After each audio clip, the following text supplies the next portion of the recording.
Policy बाजार पर 1 करोड़ रुपए का टर्म लाइफ इंश्योरेंस केवल 450 रुपए महीने से शुरू।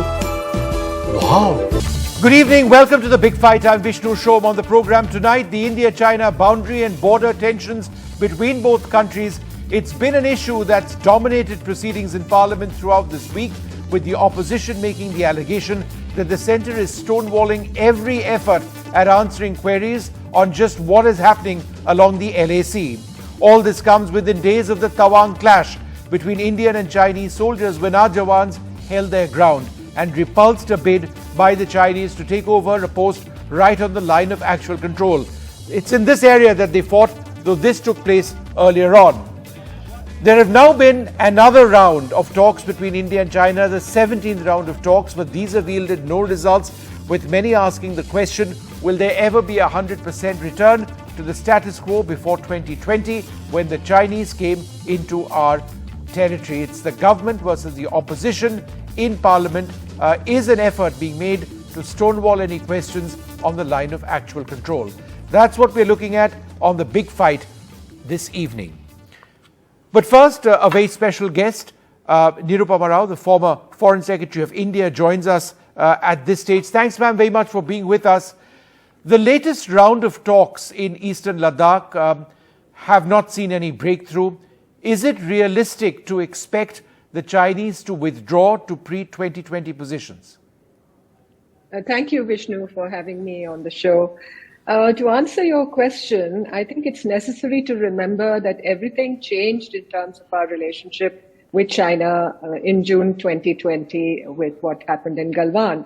And today what we are facing is a Chinese presence across the LAC, the line of actual control, which is very intrusive, very assertive. China is literally seeking the commanding heights, literally and figuratively along the terrain involved. And both India and China have been trading accusations on just who started the fire, to borrow a line. So infrastructure building along the LAC has also triggered a situation where troops of the two sides are in increasing patterns of close confrontation with each other. Reason would demand that disengagement and de-escalation should take place because, the situation is quite kinetic. But both countries, and this is where the crux of the problem lies, both countries have different determinations of how to define the status quo, and that is really at the heart of the problem. Ma'am, the clashes in Tawang and the release of the video which we've seen, which is not even of the actual incident, it took place recently, but it wasn't the December 9th incident. Does this fuel a social media constituency in the process, deflecting from the larger challenges which actually exist along the LAC? I would definitely agree with your observation, because conflict today seems to have acquired a definition of being played out in living color, as you see from that video on your screens. And the capture of live footage extends the dimensions of the conflict, in my view. It takes it into our living rooms, into our social gatherings, into our communities. It shadows our daily lives with all the commentary and the discussions built around it. So a little knowledge, as they say, is a dangerous thing, Vishnu. Shallow sips, as they say, only intoxicate the brain. And nobody is delving, I believe, deep into the depths of the complicated problems that we face with China along our common borders. The challenges that we face are not newly minted ones, which the social media seems so casually to treat as such. Yeah. But they're problems that are over 6 decades old, Vishnu. Ma'am, and accountability, the key question over here. We are a democracy in Parliament on China versus quiet diplomacy. How does one balance one with the other? Well, first and foremost, we can all agree that Parliament is a sacred institution in our democracy, no doubt about that. And members of Parliament from the opposition, I know, and we all know, have demanded more information from the government on the situation on the LAC with China, and that, I suppose, is a legitimate ask. My hunch is that the government is already briefing key members of political parties about the recent turn of events. And that's the normal practice. And I have no doubt that this convention continues to be followed. The other point I'd like to make is that from 1959 to 1961, the nature of the debate in Parliament at a time when the government in power had shared information on our relations with China and the problems along the border through the publication of the white papers, which you know about, on the boundary question. That level of debate was so explosive and so charged that it placed the government in a situation where there was no room whatsoever for maneuver on the subject in order to work out a negotiated settlement with China. And that, I believe, was extremely unfortunate, and we're still reaping the harvest of that period. And our problems with China, in my view, gain little by being politicized, and our enemies will only exploit the political divisions that exist on such matters. And at the same time, there's little room for jingoism here. We have to be calm and clear-headed in such situations, understand our strengths and weaknesses. Is the race to match China's infrastructure build-up in Tibet a belated response to what India should have actually been doing for well more than a decade? Well, that's a valid point. Building infrastructure in the border areas is not only essential for our defense because and we are playing security, catch-up now, it just seems. Yeah, absolutely. But it's essential. Speeding up the building of infrastructure in the border areas is important for our defense, for our security. It also promotes the development of these areas and helps bring populations residing there into the national mainstream. And that's a very, very constructive move. But we've been slow, I admit, in improving our infrastructure in these areas. And we've speeded up the process only in the last few years. There's no doubt about that. And in the early years of our independence, I'm hearkening back to many decades earlier, we lacked the resources and the wherewithal to build roads and bridges in these areas. Although one must remember, for the benefit of our audience, that a number of advanced landing grounds for our aircraft were completed at that time against great odds of topography, geography, climate. And I think we've developed blame mongering as a national blood sport now about what other previous governments did not achieve. But we need to concentrate on the present and the future. And it's very encouraging to see that infrastructure in the border areas building is being speeded up in a mission mode by the government. All right, ma'am. Thanks very much for speaking to us. Thanks very much indeed. Well, we're going to move on now to our big debate on the big fight. We're looking at whether the government needs to come clean on what's happening on the line of actual control. Nirupama Rao giving us a real perspective of the larger diplomatic questions, but in Parliament, it's government versus the opposition. We're joined by Supriya Shinate of the Congress Party. We are joined by Brigadier Anil Gupta of the BJP. We've got Professor Victor Gao as well. We've got Manish Tiwari of the Congress, General Subroto Saha, a member of the National Security Advisory Board and former Deputy Chief of the Army, General Atta Hesnain, and Professor Yukteswar Kumar with us as well. Brahmachalani also joins us. I'd like to thank you all very much for being with us. We'll start this part of the program with what we call the first punch. It's just your introductory remarks, but it's 1 minute long. And then there is a timer, and I'll tell you to pause, and that sort of sets the stage for this debate. Supriya, let me come to you first. The first punch, your first comments, 1 minute, your time starts now. So thank you very much for having me on the show, and a great evening to all my fellow panelists. I think what we are hearing and seeing on China is a government that wants to live in denial, is a government that does not want to take the nation into confidence, is a government that believes that the opposition doesn't deserve to know what is happening with national security. And I think it is a government that wants to look the other way when the enemy is, inside your territory, at your border, acting truant. The reality is that every person inside Parliament and out of it wishes well for India. We only need to know what is happening. There are reports of skirmishes on the border. The government wants to look the other way. The Prime Minister has told an entire country, koi ghusa hua nahi hai. The PLA is speaking the same language. It doesn't bode well. The Prime Minister's statement has to be supported by a bunch of lies that the Defence Ministry then has to corroborate, or for that matter, MEA has to change its statement. This doesn't bode well for national security. And my last statement is really on the phenomenal rise in trade, even as India All right. and Chinese army stand. Okay, your time is up, eye to eye. Supriya. I do need to interject. Brigadier Anil Gupta, your 1 minute. Your time starts now. Good evening, Vishnu, and good evening, co-panelists. I would just say that politicizing the matters of national security is not wanted. Our relationship with China and the problems we have with China is nothing new. It started way back in 1950s and is carrying on. Various governments from time to time have faced these problems and they have maintained silence as far as China is concerned. It is better that we fight China diplomatically and politically, but not make a hue and cry of it. It is very, very easy to blame each other, but I feel the time is not to blame, but to have a pragmatic view of the challenges which China poses to us and how, as a nation, united nation, together, we can face that challenge. Because if we are divided, China will take advantage of it. China, in any case, tries to look for weaknesses. And if we have a weak polity at the center or in the country, the China will definitely take advantage of it. Okay. Brahma Chelani, your 1 minute starts now, sir. Go ahead. I believe the Indian government should be projecting strength and national unity.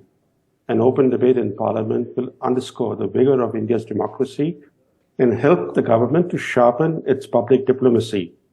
Strengthening public diplomacy doesn't preclude or constrict quiet diplomacy. The government has a genuine concern. The government doesn't want to queer the pitch for hosting Xi Jinping next year at the G20 summit in India. But the government, in its reply to the debate in Parliament, can merely reiterate what it has said in earlier statements. In other words, the government must realize that there is only upside and no downside to having a debate in Parliament on China's border aggression. Concerns of members of Parliament over China's violation of binding bilateral agreements through its ongoing aggression will send a strong message to Beijing. At the very least, the government should hold an all-party meeting chaired either by the Prime Minister or the Defence Minister. Okay.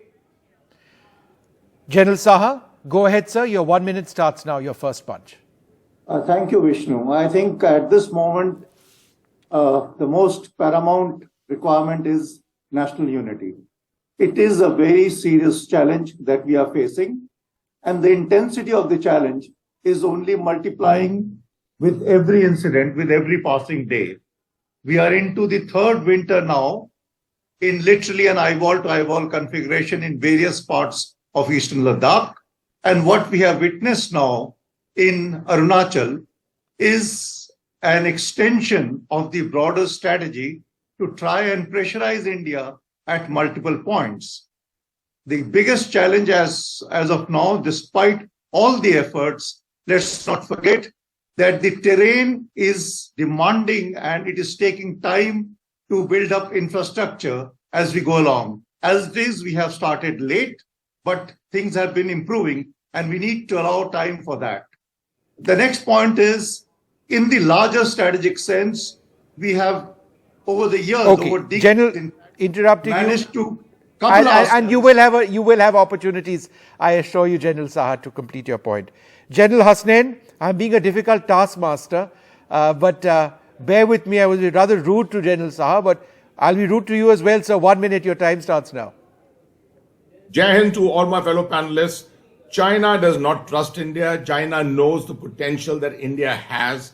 China does not trust us at all. It will keep us under pressure. All that is happening on the LAC is primarily designed to build a gray zone around us, keep the continental area completely active so that we do not pay attention to the maritime zone. This whole concept of pressurizing us China wants it to remain in the gray so that we cannot respond in the manner that we may wish to respond. And the kind of response that we are already giving, divisive response of political, military, etc., is all playing out in the manner which China perhaps desires for us to play out. And therefore, we should primarily be focusing on the diplomatic side, as Brigadier Gupta said, and we should be primarily looking at preparing ourselves for future contingencies should the situation demand us having to actually respond in the military way. Okay. Professor Victor Gao, this is the first bunch. 1 minute, sir. Your position, your time starts now, sir. Thank you very much for having me. First of all, allow me to emphasize that India and China are not enemies against each other and should never be enemies against each other. On the other hand, there are border disputes between China and India, and the only right way to solve the border disputes is for China and India to engage in diplomacy and negotiation in equality and friendship, for example, so that eventually we can get rid of this bad legacy of the border disputes, which were not the responsibility of either India or China. It were the responsibility by the British Indian Empire before. So I'm promoting peace and negotiation and diplomacy with the ultimate aim that China and India will be freed up from such liabilities and will really engage with each other as good neighbors, as friends, as partners, because nothing can be worse as a war between China and India. Nothing can be worse as a war. Professor Yukteswar Kumar, your 1 minute, sir. Please go ahead. Start. Thank you very much.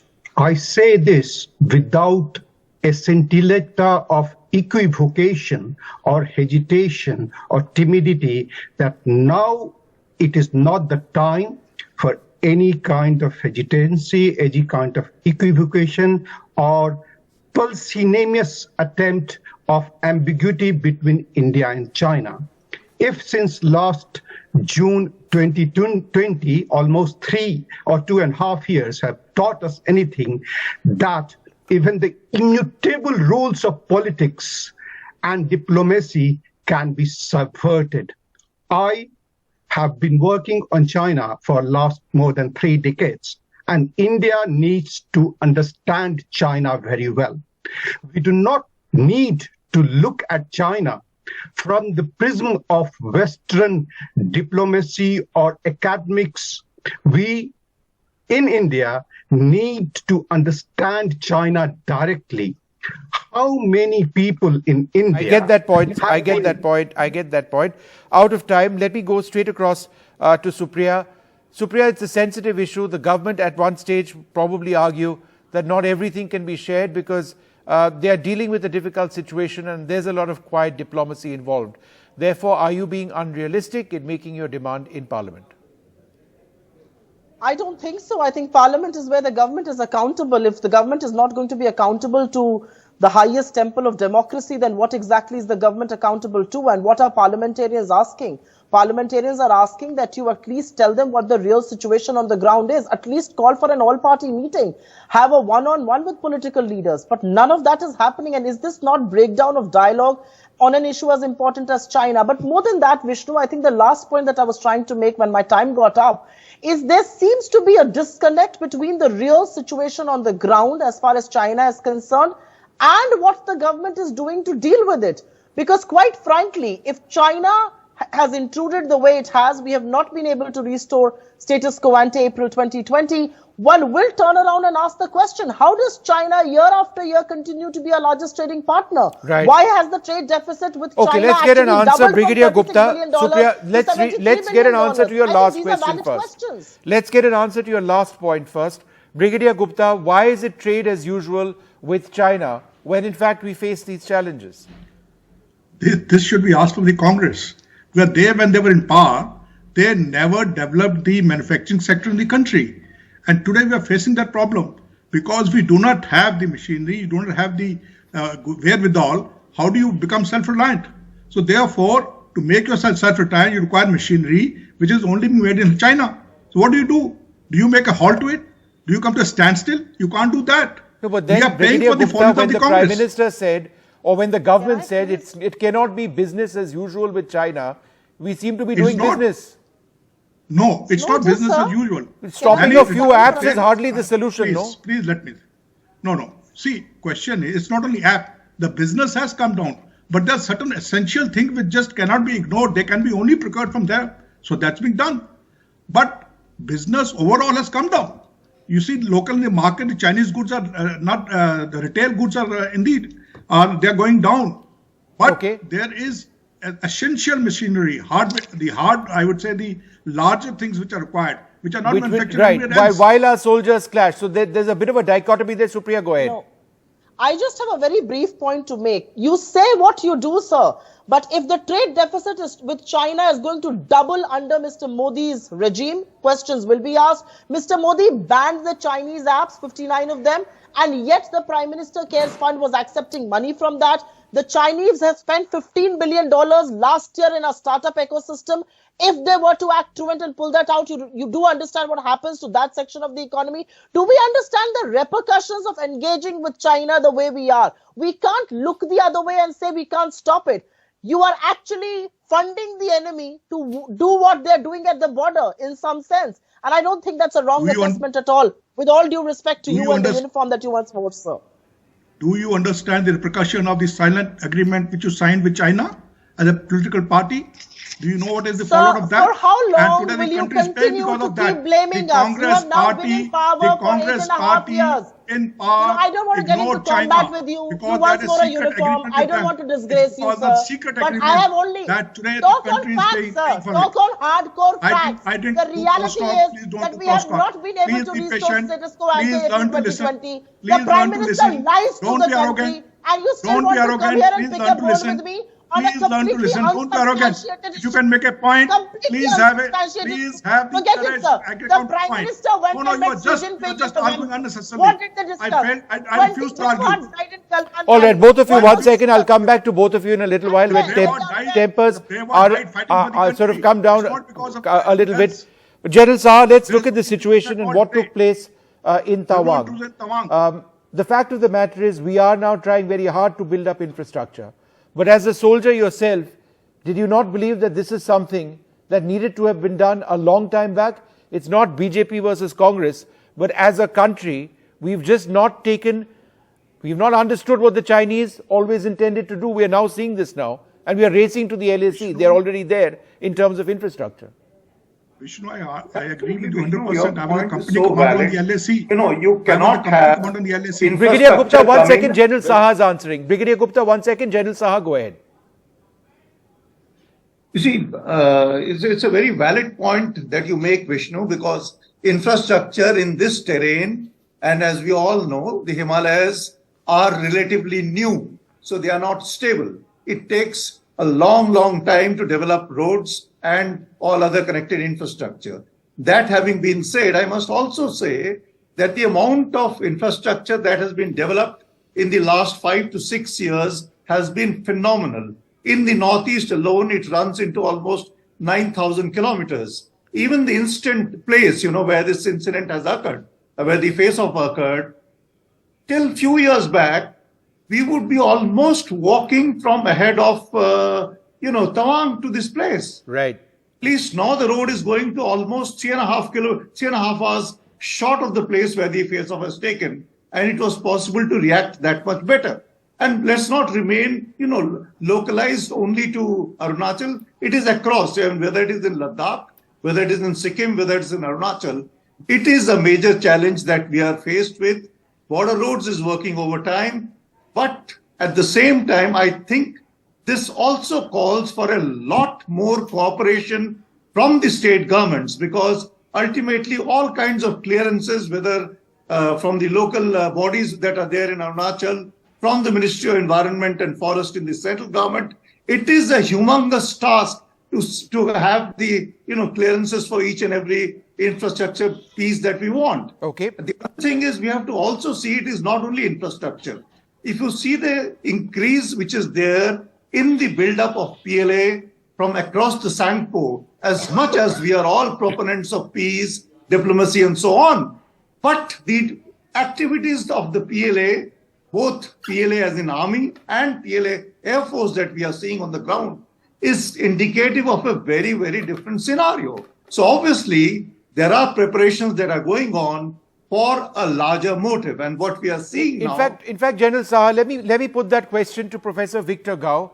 Professor Gao, is China preparing for war against India?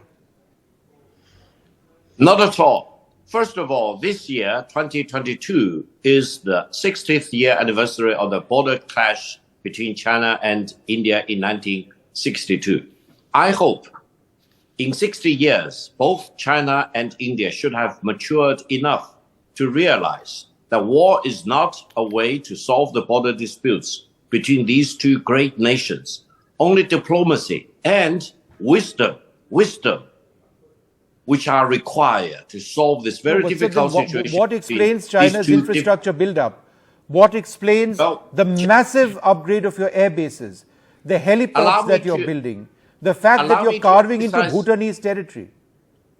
Allow me to emphasize one point. If you talk about infrastructure, China is really the biggest builder of infrastructure of all kinds throughout every inch of China. If you visit China, you will be amazed. By all means, sir. But, sir, there's a big difference between the villages, some of which we are showing, Mr. Professor Gao. These are border villages. These are villages which are designed to put pressure on the LAC.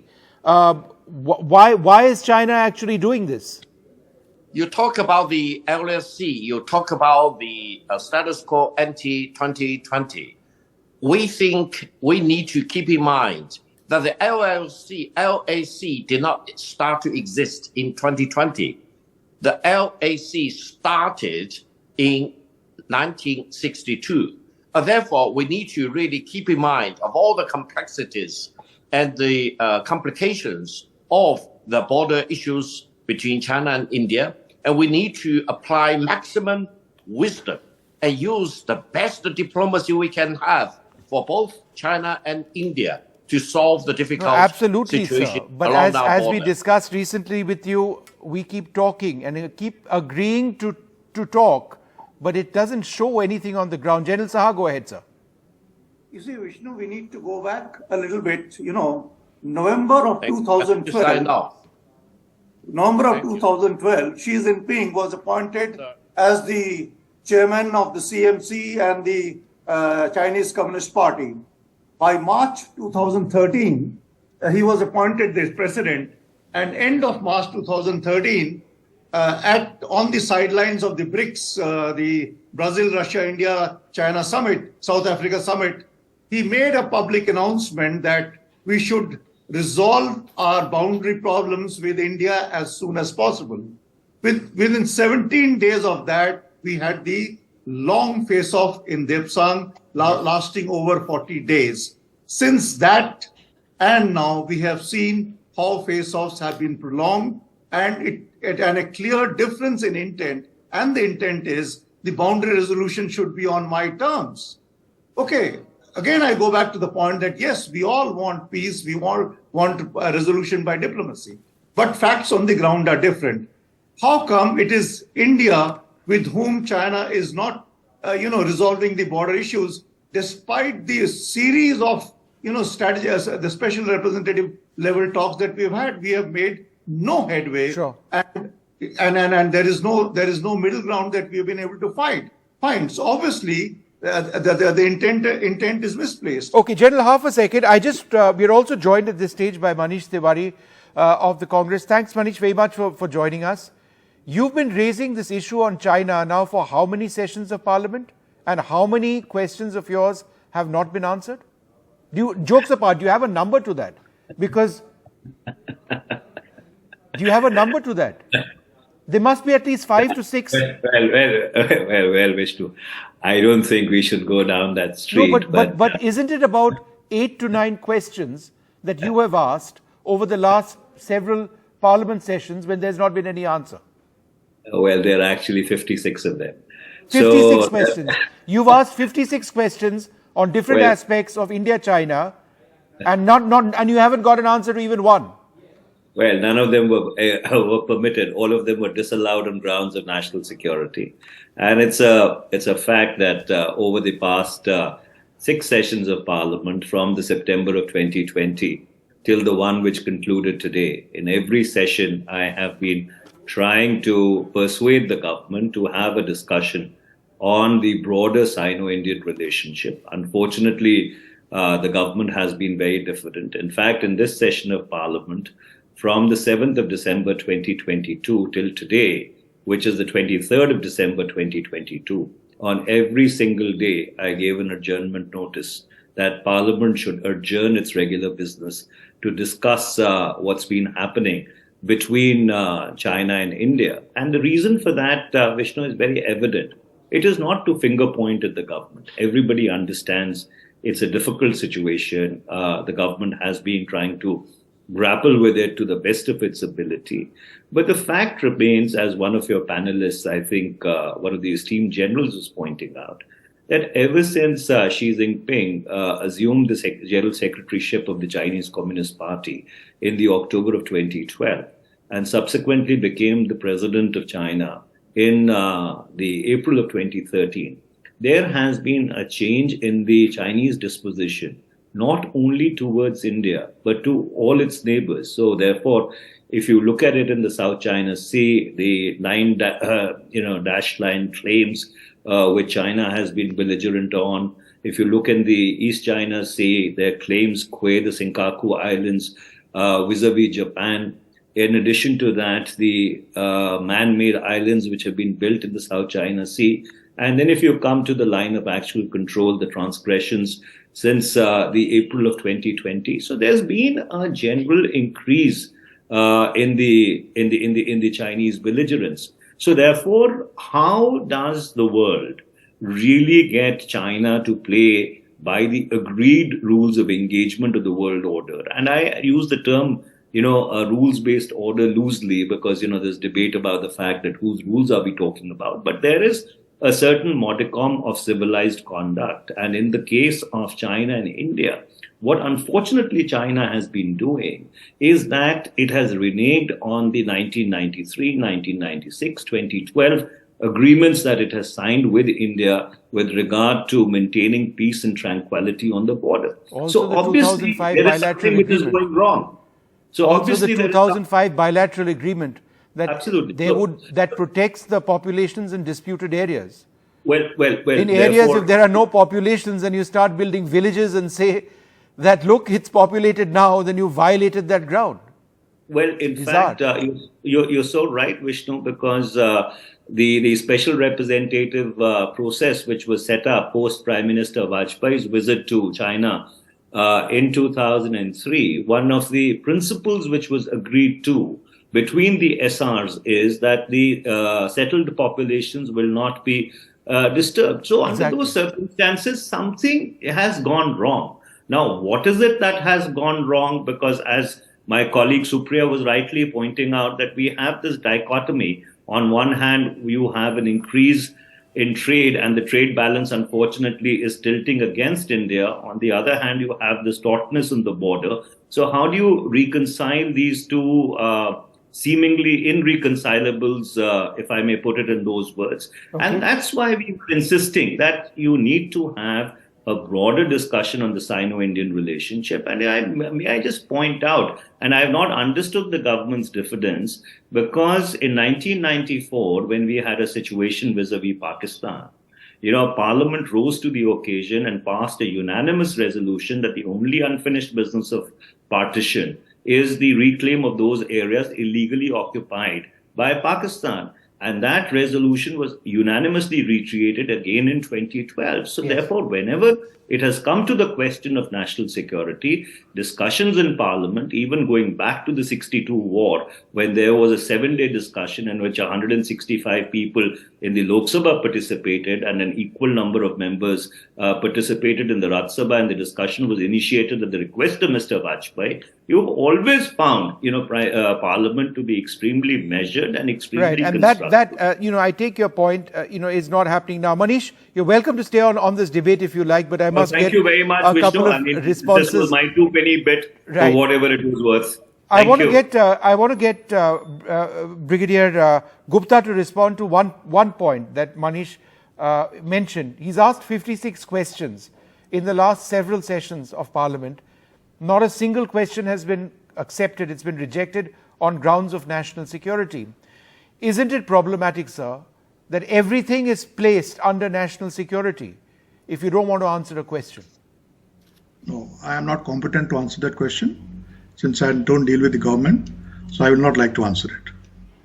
Is it not your personal concern, sir, Brigadier Gupta, that national security... No, it's my personal concern, but So you know national National security is very security, dear to sir. me. You've sworn an oath. You've been in uniform for decades. You know what national security is. And you see a lot of the National issues security being is very debated dear to now. me. Do you honestly National believe security that is a lot of these issues, which are not allowed to be debated under the garb of national security, can in fact be debated without infringing upon genuine national security? Vishnu, as a primer to this program, you had shown an interview with Ambassador Nirupama Rao. Yes. And she had very rightly said that what happened when we had heated discussion in the parliament prior to 1962, and what was the outcome of that. That's true. I think we must learn lessons from history. What has happened in the past, we should not repeat it. And when one is talking of the debate, 7 days debate after 1962, the bullet had been fired.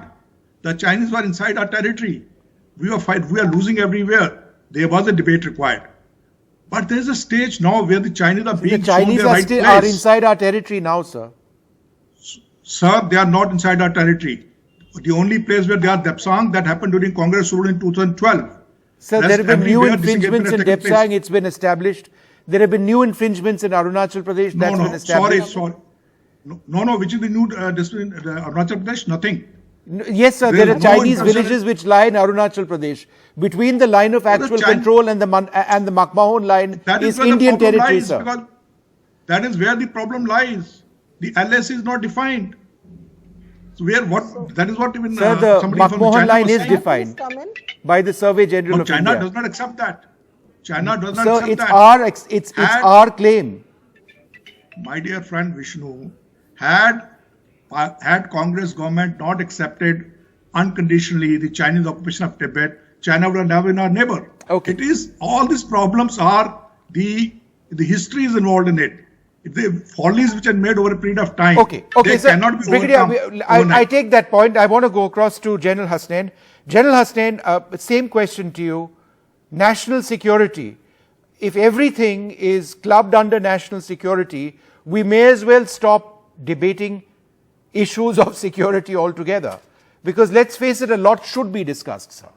Wouldn't you agree? Vishnu, it will take a long effort to try and bait me to give responses to that question, right? This issue has gone on for too long, I know. I'm fully aware of it. And the issue which I would like to explain, and I think the nation needs to understand it, the opposition and the government itself needs to understand. What we are looking at in terms of China is not normal warfare. That is on the Western Front, the black and white aspects, with Pakistan so easily to respond to it. 1994, which Mr. Manish Tiwari also referred to, was far simpler. We are in a very complex situation here. And I don't blame the opposition. Let me start with the opposition. I don't blame the opposition. But I don't blame the government either. Both of them are in a situation which is exasperating at the moment, to say the least. And the military also itself is failing to understand it. All of us are floundering around. General Hasnain, There are you're being a articles- soldier One second, diplomat at Vishnu. this stage, sir. Speak your mind. Vishnu, you have to give me time to respond. You're being a soldier diplomat. What are you trying to say, General? I've always been a soldier diplomat, Vishnu. Do you expect me to be a soldier with a lathi in my hand only to fight? I've got a brain, and I will use my brain effectively. Let me assure you of that. This is what we are required to do as far as China is concerned. China is addressing us in a different way. This gray zone is completely something that none of us have encountered before. Right? We cannot respond in the conventional way to say China andar aa gaya hai, ab hum inko lathi se marenge and they should be evicting them from here. This is not the way. The way of the spectrum of warfare today has changed. Yes. There are ways and means of hybrid warfare today which are being played out. Diplomacy is one of the most important aspects which we need to do to build into it. But to build diplomacy into it, we have to have capability and capacity. No, I agree that with we you. are doing at the same time. And let's, I think, focus a little bit on that as well. Professor Yukteswar Kumar, where do you see this going? I mean, in terms of a resolution, we all agree to keep talking. But there's been limited progress in the border talks in eastern Ladakh. India wants a lot more. Realistically, what can we achieve? Exactly. I said it at the beginning. There is a lack of understanding between India and China from the very beginning, I would say. In Chinese, we say, Truchi, Trupi, Paichan, Pui, meaning I can go on, I don't want to speak in Chinese. But the problem with India is that we do not understand China a lot. Let me say it, that how many academicians and even news anchors in New Zealand, they say Xi Jinping as 11 Jinping. Now, if you cannot understand China, on 9th of December, there was a war. And I knew about it on 10th of December. The Indian media reported about it on 13th of December. Let me be as frank as this. After a delay of 3 days, I did not see anything in the Indian media on 9th, 10th, 11th. It was 13th December. What does that say about our system where the Chinese come in and no one talks about it because nobody knows? Because you do not read Huan Qiu Shipao, because you do not read Renmin Ripao, because you do not read Guangming Ripao, because true. you rely on Western resources. We also rely on our own resources, when sir. Indian And our resources aren't necessarily talking all the time. Sir, can you please repeat Vishnu, please? I couldn't hear you. I just said that we are also dependent on our resources and that information is not always shared. I think that's part of why we are having this debate, albeit at a different level. I mean, this is very, very nice and kind of you that we have good experts over here, Professor Brahmachalani, which I highly respect, Nirupma Rao, with whom I work. Right. But the problem is, we look at China from a Western prism. That is what the problem is. We have to look at China directly. We and China, we are civilizational state. We are not nation state. And there has been a relationship of over 2,500 years till 1962, where the best of the best friends, of course. All right. So I take your point, sir, that we need to look at China from a prism which is not Western. We need to look at it. Exactly. We need to understand China by knowing more about China. Experts. We have to have our own. I think that's a fair point. I don't think anybody over here would disagree with that at all. But Professor Chelani, you've been tracking China for so many years now. And yet we have these conversations about we need to pursue a diplomatic line because let's be realistic, that's what we ultimately want. Let's trust the Chinese, let's keep on chatting, let's keep on talking, let's build up confidence, and let's work towards defining the boundary. That's all very well. Do you believe the Chinese can be trusted at any level? I think, Vishnu, the real question that we should be debating in India is how can India strengthen its deterrence strategy against China? After all, India's deterrence strategy isn't working, or else China wouldn't have made a fresh incursion into Ladakh or hardened its position in negotiations to end the military standoffs in Ladakh. Something tells us that India's deterrence isn't effective, and the issue that we should be debating is how can we strengthen deterrence? And I think we tend to forget that deterrence, to be effective, must extend beyond military strength, beyond military deployments at the border. It must include the use of all available tools, economic and diplomatic tools. Using India's trade leverage is one thing that we need to exercise. But even on the military side, we have to examine our posture. Because, as has been pointed out, we are not facing conventional warfare. We are facing unrestricted warfare, irregular warfare, hybrid warfare. And given those realities, how do we militarily respond to that? The plain fact is that India pursues an overly defensive strategy against an adversary that is constantly seeking to probe Indian defenses to find new openings for territorial expansionism. Remaining constantly defensive against such an adversary imposes a huge burden on India's defenses because a single lapse in anticipating or quickly responding to a Chinese military foray can prove costly, as the territorial losses in eastern Ladakh of 2020 exemplify. In fact, the present border crisis is a direct result of the failure in anticipating and frustrating the Chinese territorial encroachments of April and May 2020. The present crisis did not begin with the Galwan clashes, as Nirupa Roy said. The Galwan clashes were the result, the consequence of the Chinese territorial expansionism, the encroachments of April and May 2020. In fact, the clashes began from May 1st, 2020 and continued right through May. Galwan clashes happened much later in mid-June. So, we tend to we should be clear even on the basic facts. But I think the real issue is how can India, in a comprehensive manner, using military, diplomatic, and economic means, strengthen its deterrence against China? Sure. We're not debating that issue. I'm running short on time. Supriya, you had a quick point. Please go ahead. Then I'll wrap it up with General Saha. Yeah. I just have a very brief point to make, and as somebody who's been reading Professor Chalani for many, many years, I think he's hit the nail on its head. Besides everything else that he has said, I only want to say one thing. Has China perhaps understood the weakness of the present incumbent government, which is that diplomacy or foreign policy is being done with an eye on the domestic audience? Are we really, getting high on the cheap thrills of the domestic audience to even look at foreign policy and diplomacy? Because when the Prime Minister says koi ghusa hua nahi hai, it has been abused by China to prove their point that you're Prime Minister and we are saying the same thing. So I think the government has to get out of its denial mode and understand that it's causing a lot of harm by looking the other way, by playing to the domestic Supriya, audience. let me just get Brigadier Gupta to policy. respond to that. Brigadier Gupta of the BJP, before I go to General Saha. Brigadier Gupta, go ahead. It's a lie being repeated very often. Koi gusa nahi. It has been clarified that time. It was with a particular reference to context. And that was when he made that statement. He said, there's nobody inside Galwan. That is what I don't think the BJP agrees with you, sir. Nor does the PMO. I don't think they agree with you. Please. Let him, she has got to interfere. Half a second, Supriya. Go ahead, Brigadier. Yes. Yeah. So I'm saying it was very, very clarified at that time also that it was with a reference to context, and that context was Galwan Heights. There's nobody inside that when the Prime Minister made that statement. And that's a fact. Now they are trying to play that again and again to gain political mileage and politicize that issue. Okay. It's wrong. Okay.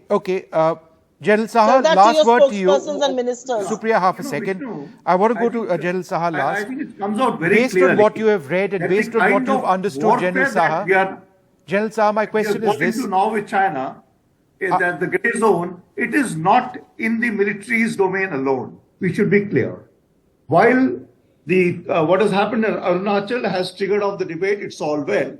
Let's not forget that China is also engaging us in the cyberspace, and we have seen assessments in the media of what has happened in the AIMS. They have been engaging us from the space in terms of the superior ISR. So my submission is we need to be looking at a much broader spectrum of this challenge rather than a border incursion here or a face-off there. And not to forget, we cannot achieve all this unless and until we are one as a nation. I think that's paramount. I think that's a fair way and a great way of ending this program. We have to be united in India, and we have to look at the China issue far, far beyond the prism of one clash or two clashes. It's much more, and it needs to be looked at with that in that perspective. I'd like to thank you all very much for being with us. Out of time on The Big Fight. From all of us here, good night.